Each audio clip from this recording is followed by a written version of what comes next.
Hey y'all, it's Megan. Welcome back to the channel. Glad to have you today. Today we're fixing to go pick some persimmons and going to show y'all how to make some persimmon bread. It's one of Andy's favorites. A lot of people don't make that or have never heard of it, but it is delicious. So I wanted to give y'all a little sneak peek though before we start picking persimmons. We've got an upcoming project that we'll be sharing more with y'all later. But if you remember the video where we're restoring a 150-year-old farm, this is on the back side of that property. We've been unable to access this side because of the creek. Well, we can walk over there, but there's no good place to cross this creek because the creek banks are tall everywhere. So there you go. Uh-oh, she's seen the spider again. Oh no. There's her granddaddy long legs beside of her. Meagan, it's not even on the same pole as you. She's Daddy's gonna save you. Get it, Jacob. But this is a little sneak peek. We hope to bring you back and show you more. We've got a project we want to work on actually on this side of the creek eventually, and we're gonna have to have a bridge to get over there. So the leaves, I'm gonna show y'all. I mean, I don't know if the video does it justice. The leaves are just beautiful down here. But anyways, I'm headed back to the house, going to pick some persimmons. We're down here at the persimmon tree. This is a wild persimmon tree that is in our part of our pasture. This is actually a pretty big one. I don't know how old it is, but it's been here forever. So we're gonna get to picking these, the ones on the trees. I don't know if you can tell or not, but it's pretty slick around the bottom. The cows and the horses have been in this pasture for a couple of weeks, and they've been keeping the ground clean for me. So I'm gonna show y'all how we're gonna do this.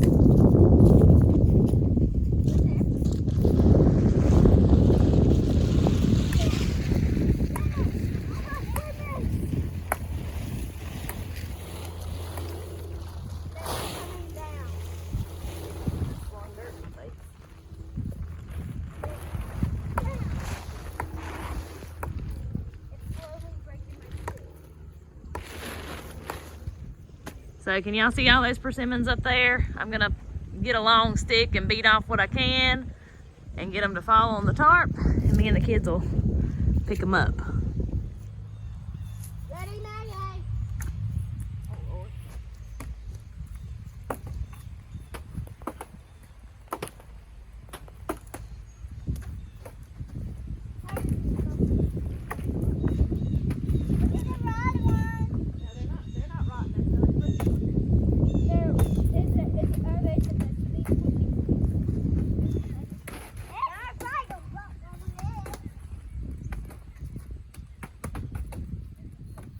Alright, so I'm going to show y'all this. See if I can come up close. And you see how wrinkly and it looks kind of yucky, like it's rotten. So, around here anyway, I don't know how it is everywhere, but I've always heard you can't eat the persimmons until the frost bites them. So of course we had a frost last week because they are super, super sour. But once they're all wrinkly looking and almost look like they're trying to rot after that frost bites them. After the frost bites them, they're very, very, very sweet. There's no more sourness. So don't think your persimmons are rotten. If they look like that, they're not rotten. That's their prime time, and that's when it's best to make something out of them.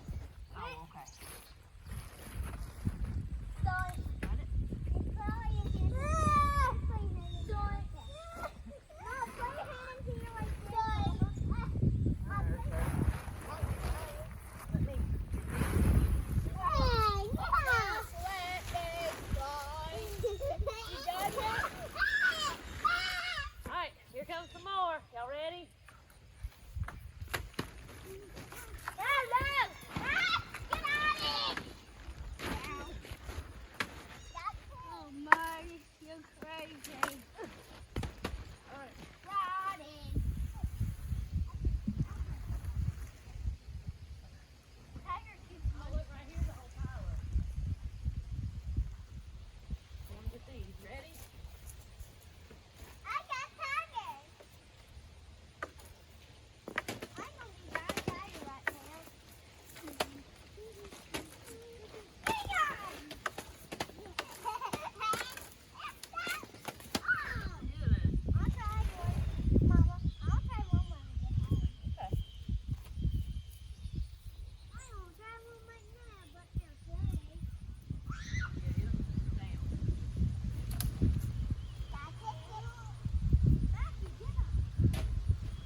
Alright, as you can see, tree is still just absolutely full.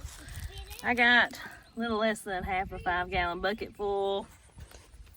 I'm gonna say I got about 1.5 gallons, 2 gallons of persimmons, and there's still a ton down here. So what I'm gonna do is I'm gonna take these to the house, fix my bread, and maybe fix some extra pulp and just see how far that goes, and when they come back and pick more.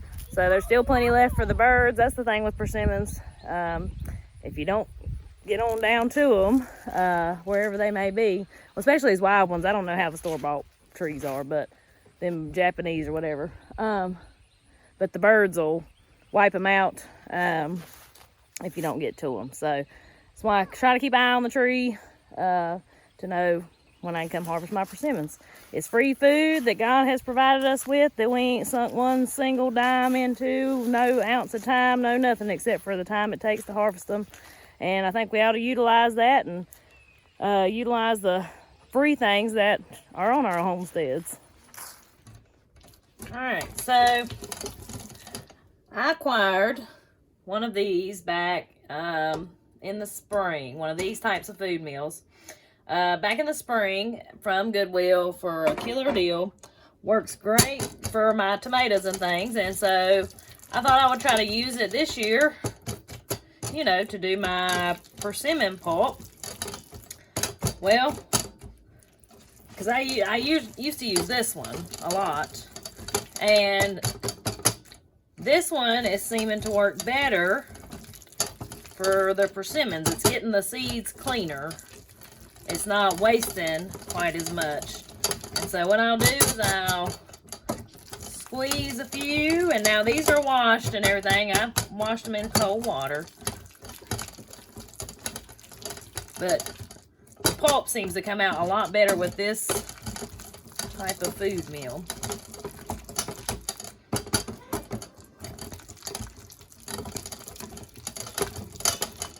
So then I'm gonna scrape it on each side every so often.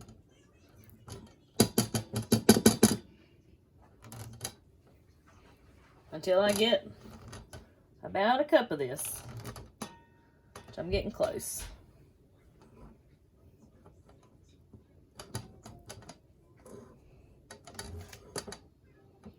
Then I'm gonna take this, scrape those seeds and things off in a separate bowl.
First thing we're going to need in a separate bowl from our pulp that you just saw us make is a 1/2 cup of softened butter.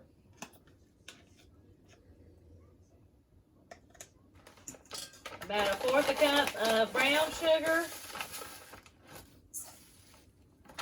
And 1/4 cup of white sugar.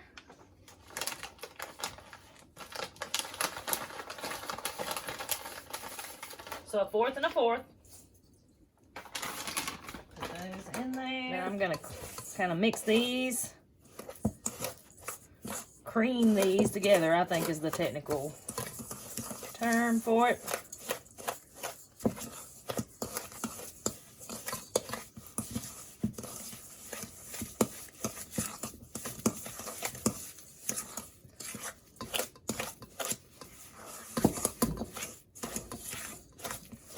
Till it's pretty smooth and combined.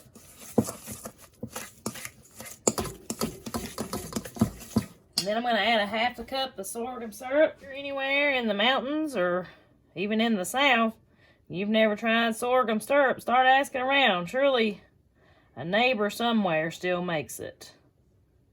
You're in for a treat. We also call this molasses here, and I always thought that's what it was, but after some research and hearing some others on YouTube, it's not molasses. Like the technical term for it. But, alright. Put that in there.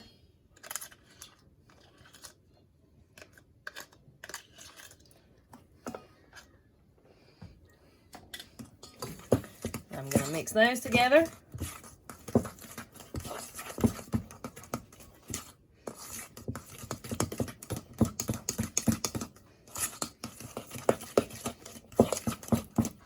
I have my oven set to 350. Well, it's preheating now, so y'all probably gonna hear it beep in a minute.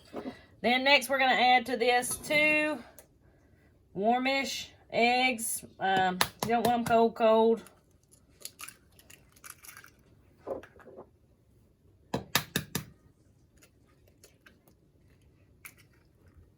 Don't forget to give this video a like. It really helps me out. And if you have any friends you think would like this video, please feel free to share it on all your social media platforms. And I would greatly, greatly appreciate it. I'm going to add me in a teaspoon and a half of, now let's say a tablespoon. I love cinnamon.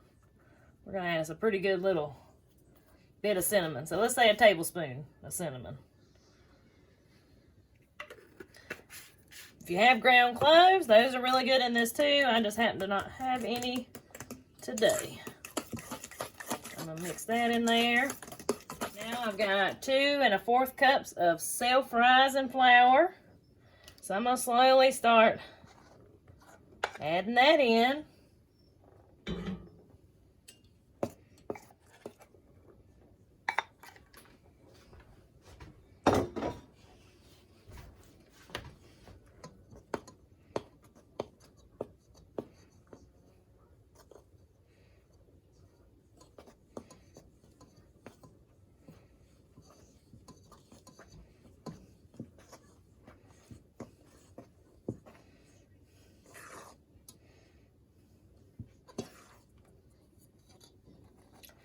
I'm going to go ahead and scrape that in there. This is an excellent fall treat. And what you can do with this pulp as well, if you don't have time to make it, make your, whatever you're making, whether it be persimmon pudding or anything like that, this pulp freezes wonderfully.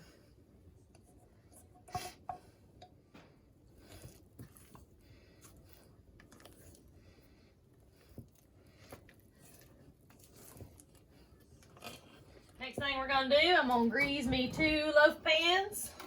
Now, I don't believe in that Pam stuff, vegetable oil, nothing like that. I ain't going to get into that tangent, but I do encourage you to look that up.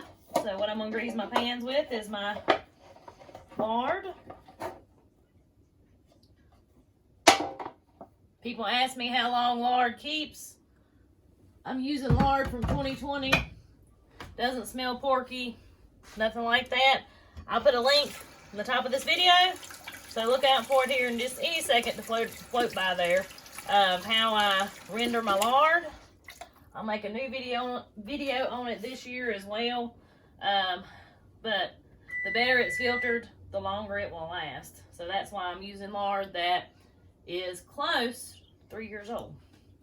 So All right. So now what I'm going to do, we're going to scrape this off in a loaf pan. Well, I was thinking, y'all, that it did too, but I believe it's only going to do one. That'll be all right. I don't know why I was thinking it was two, but I did. I guess because my bread loaves that I make usually is a recipe for two. So anyways, we're going to fill up our loaf pan and smooth it out. Now, this is going to cook 45 minutes to an hour in a 350-degree oven. So make sure that you test it with a toothpick or something, you know, stick in it to make sure nothing comes out, to be sure that it's done, because if it's not done, it's going to fall all to pieces when you try to get it out of the pan. That comes from me knowing from experience. Because I've done that with zucchini bread. I've done that with this bread. So just try to be patient and let it get done. All right, in it goes. I'll see y'all in about an hour. Also, while that's cooking, I would like to say, if you didn't see my post the other day, I would like to say thank you very much to whoever it was that sent me this apron. It made my night that night. I had a not so great day, and it really made my day. It fits beautifully, and I just want to say thank you if you're watching this video.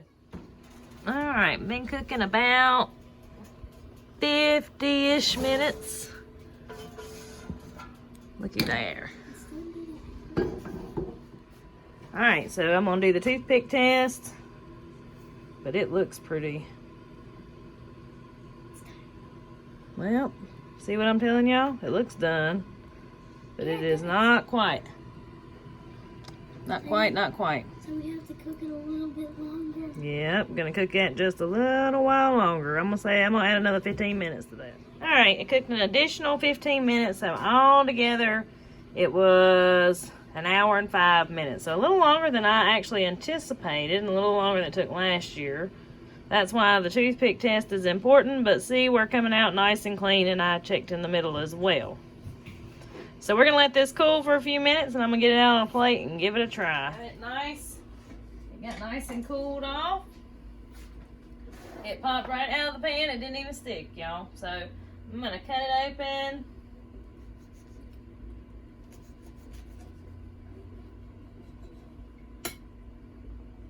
All right. Look how brown and yummy that looks. Now the brown color probably came more from the sorghum that I put in there, because when I made it last year with just regular sugar, it wasn't quite this brown, but it smells so good.